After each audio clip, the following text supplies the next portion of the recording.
महाराज की जय। जय भवानी, जय शिवाजी, जय भवानी, जय शिवाजी।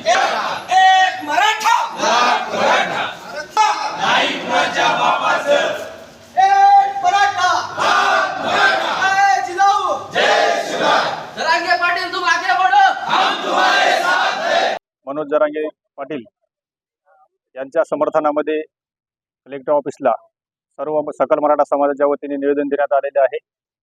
त्या निवेदनाद्वारे सरकारला कळविण्यात येत आहे की आज नांदेड जिल्ह्यामध्ये प्रत्येक गावामध्ये नाही तर प्रत्येक सर्कल परत आमच्या सर्कलमध्ये धामदरी येथे सुद्धा उपोषणाला समर्थनामध्ये बसलेले आहेत। तरी हे जे सगळे सोयऱ्याचा कायदा आहे ते आज नाही ते 1 वर्ष झालं प्रलंबित सरकारने ठेवलेलं आहे। जसं मुंबईमध्ये वाशीमध्ये जे राजपत्र काढलं होतं की सगळे सोयरे कायदा लागू करून मराठ्यांना सगळे सरसगट ओबीसीमध्ये समावेश करण्यात यावं आणि करणार असं सरकारनं वचन दिलं होतं। त्या वचनाला सरकारनं पाळलं नाही। त्याच्यामुळं आज या 2 दिवसामध्ये सरकारनं जर नाही वचन पाळलं तर आम्ही सर्व सकल मराठा समाज नांदेडच्या वतीने 2 दिवसाच्या बाद आम्ही सर्वजण सकल मराठा समाजाच्या वतीनं तीव्र आंदोलन चक्का जाम करण्यात येईल। नाहीतर या सरकारला जे काही वळण लागल ते सरकारच्या माथी मारण्यात येईल। नाहीतर पुढच्या जे काही गोष्टी होतील ते सरकारनं आपण आपलं बघून घ्यावं। मराठा योद्धा जरांगे पाटील गेली 5-6 दिवस झाले उपोषणाला बसले आहेत। त्याची प्रगती वरच्यावर खालावत आहे।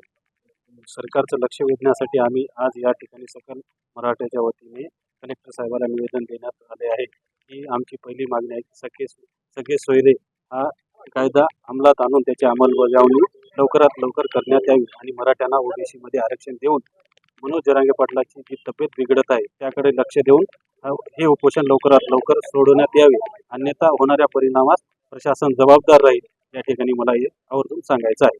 मराठा समाजाचा ओबीसी मध्ये समावेश व्हावा, त्याचबरोबर सगळे सोयरे कायदा जो आहे तो लवकरात लवकर पारित व्हावा। हा विषय जवळपास 1 वर्ष झालं या ठिकाणी महाराष्ट्रामध्ये आंतरवाली सराटी येथून हा विषय चालू आहे। मनोज जरांगे पाटील हे ह्या विषयासाठी त्या ठिकाणी आपली प्राणाची आहुती देण्यास या ठिकाणी तयार आहेत। वेळोवेळी ते उपोषण या ठिकाणी करत आहेत।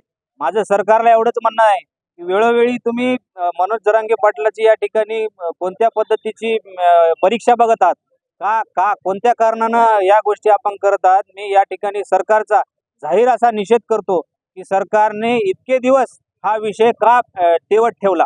लोकसभेची आचारसंहिता हा विषय मध्ये आला होता। आता लोकसभेची आचारसंहिता संपली आणि त्यांना जे काही त्या लोकसभेमध्ये ज्या काही चांगल्या वाईट गोष्टी पाहायला भेटल्या त्या त्यांनी बघितलेल्या आहेत। येणाऱ्या काळामध्ये लवकरात लवकर सरसकट मराठा समाजाचा ओबीसीत समावेश करावा।